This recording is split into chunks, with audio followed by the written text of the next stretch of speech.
ဗျာဒိတ်စမ်းကြောင်းပြောကြပြီဆိုရင်လေဒီတသိန်း4000ဆိုတဲ့ခဏန်းကအမြဲတမ်းမေခွန်းထူးဆရာစိတ်ဝင်စားစရာထိခဲ့တယ်မို့လားအဲ့ဒီတော့ဒီနေ့မှာတော့အဲ့ဒီလူဝက်ချက်ကြီးကိုဖွင့်နိုင်မဲ့တောတချုံလို့ပြောလို့ရတယ်ဗျာဒိတ်စမ်းခန်းကြီး14ကိုအတူတူလေ့လာကြည့်ကြရအောင်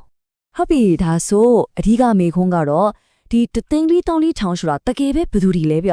ျသူတို့ကပုံဆောင်တဘောတက်ပဲလားတော့မဟုတ်ကဘာသမိုင်းရဲ့အဆုံးသက်မှာအထူးတောင်းဝန်တစ်ခုကိုထမ်းဆောင်ဖို့ရွေးကောက်ခံထားရတဲ့တကယ်လူအုပ်စုတစုလားကဲအဲ့ဒီမေခွန်းရဲ့အဖြေကိုပဲအတူတူဆက်ပြီးရှာကြည့်ကြရအောင်ဒီအကြောင်းကိုရှင်းပြတဲ့အယူအဆတစ်ခုရဲ့အဓိကအချက်ကပါလဲဆိုတော့လေဖြားရိတ်ကျန်အခန်းကြီး14ဆိုတာတိချာရက်နေတဲ့အပိုင်းတစ်ပိုင်းမဟုတ်ဘူးတဲ့တကယ်တော့အခန်းကြီးခွန်ကနေ16အထိဖြစ်ပျက်ခဲ့တဲ့အဖြစ်ပျက်တွေအားလုံးရဲ့အနှစ်ချုပ်ဒါမှမဟုတ်ဇလန်းချင်းချုပ်လို့ဖြစ်နေတာပါပဲအဲ့ဒီဇလန်းကြီးတစ်ခုလုံးရဲ့အဓိကဇက်ကောင်တွေကဘယ်သူတွေလဲဆိုတော့အခုနကပြောခဲ့တဲ့တသိန်း4000လွတ်ထောင်ပါပဲဗျာဒီချမ်းကိုဖတ်ခဲ့ရခါတတိချမ်းအရေးကြီးတဲ့ချက်တစ်ချက်ရှိတယ်ဗျာ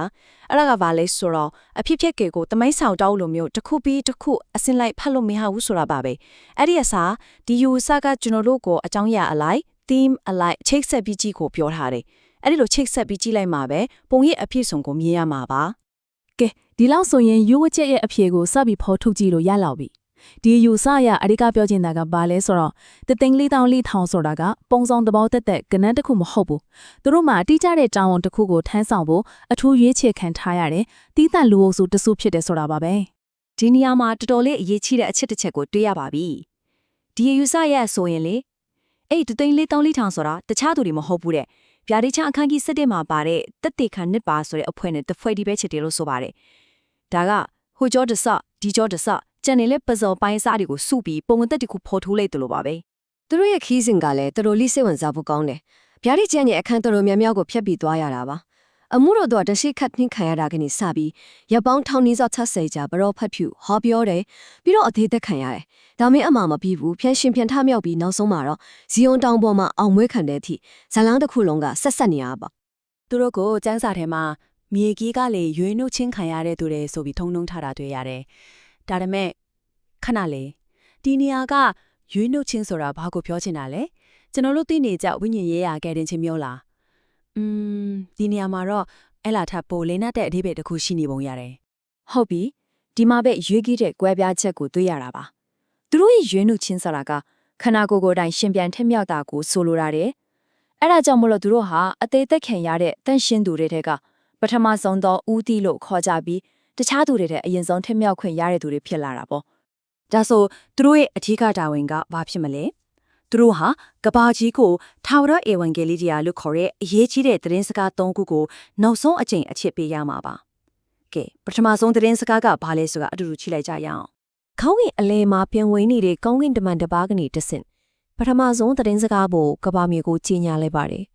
ဒါဟာယူသားမျိုးနွယ်တစ်ခုလုံးအတွက်နောက်ဆုံးအခွင့်အရေးပေးတဲ့ခေါ်တန်တစ်ခုလို့လည်းဆိုနိုင်ပါတယ်ပထမသတင်းစကားကတော့တော်တော်လေးရှင်းလင်းပြတ်သားတယ်တရားစီရင်ရမယ့်အချိန်ရောက်လာပြီဒါကြောင့်ဖန်ဆင်းရှင်ကိုကြောက်ရွံ့ပြီးချီးမွမ်းကိုးကွယ်ကြပါတော့လို့ဆိုလိုတာပါတနည်းအားဖြင့်ပြောရရင်တော့လမ်းမပေါ်ရောက်နေသူတွေအတွက်ပြန်လှည့်လာဖို့ပေးတဲ့နောက်ဆုံးတော့ခွင့်ရတစ်ခုပါပဲအဲ့ပထမဆုံးခေါ်ဖိတ်တန်ရဲ့နောက်မှာပဲဒုတိယမောက်ကောင်းကင်တမန်ရဲ့ကြီးညာချက်တစ်ခုထပ်ပြီးထွက်ပေါ်လာပြန်ရောဒီတစ်ခါမှာတော့ဒါဟာတတိပေးချက်တစ်ခုဖြစ်လာပါတယ်ဒုတိယသတင်းစကားကတော့ဗာဘီလွန်ပြိုလဲပြီဆိုတဲ့အကြောင်းကြီးညာတာပါပဲဒီနေရာမှာဗာဘီလွန်ဆိုတာကဘာကိုဆိုလိုတယ်လဲဆိုတော့ကမ္ဘာလူသားတွေကိုလှည့်စားနေတဲ့ရိုးရွနေတဲ့ဘာသာရေးနဲ့လောကီအာနာစနစ်ကြီးတစ်ခုလုံးကိုရည်ညွှန်းတာပါသူ့ရဲ့ဆုံးသက်ကတော့မလွဲမသွေရောက်လာတော့မယ်လို့တတိပေးလိုက်တာပဲဖြစ်ပါတယ်အခုတတိယမြောက်နောက်ဆုံးသတင်းစကားကိုရောက်လာပါပြီ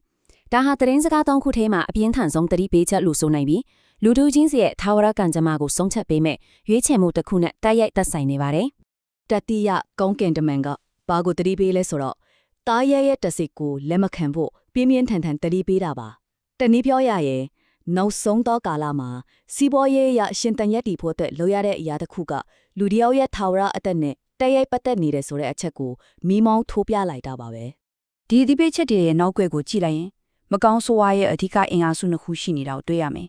တစ်ခုကတော့ယိုယွင်းနေတဲ့ဘာသာရေးစနစ်ကိုကိုးစားပြုတဲ့ပြည်တန်စာမဒါမှမဟုတ်ဘာဘလုံပေါ့နောက်တစ်ခုကတော့ရက်ဆက်ကြမ်းကြုတ်တဲ့နိုင်ငံရေးအာဏာကိုကိုးစားပြုတဲ့တားရဲပါပဲ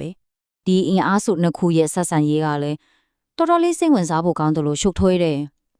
အစပိုင်းမှာတော့နိုင်ငံရေးအာဏာဖြစ်တဲ့တားရဲကဘာသာရေးအာဏာဖြစ်တဲ့ပြည်တန်စာမကိုသူ့ရဲ့ရည်မှန်းချက်တွေပြည့်ဖို့အသုံးချခဲ့တယ်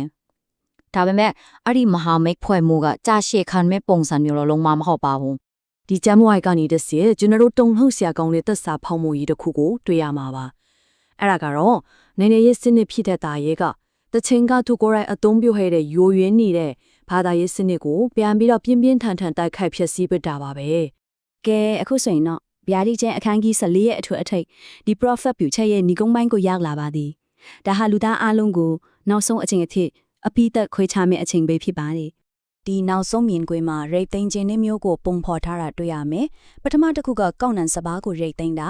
ဒါကဖြောင်းမဲ့သူတွေကိုစုသိမ်းပြီးကဲတင်တာကိုကိုစားပြုတယ်ဒုတိယတစ်ခုကတော့စပစ်တီတွေကိုရိတ်ပြီးနင်းနေတာပေါ့ဒါကတော့မတရားသူတွေအပေါ်ကြာရောက်မဲ့ပြင်းထန်တဲ့တရားစီရင်ခြင်းကိုပုံဆောင်ပါတယ်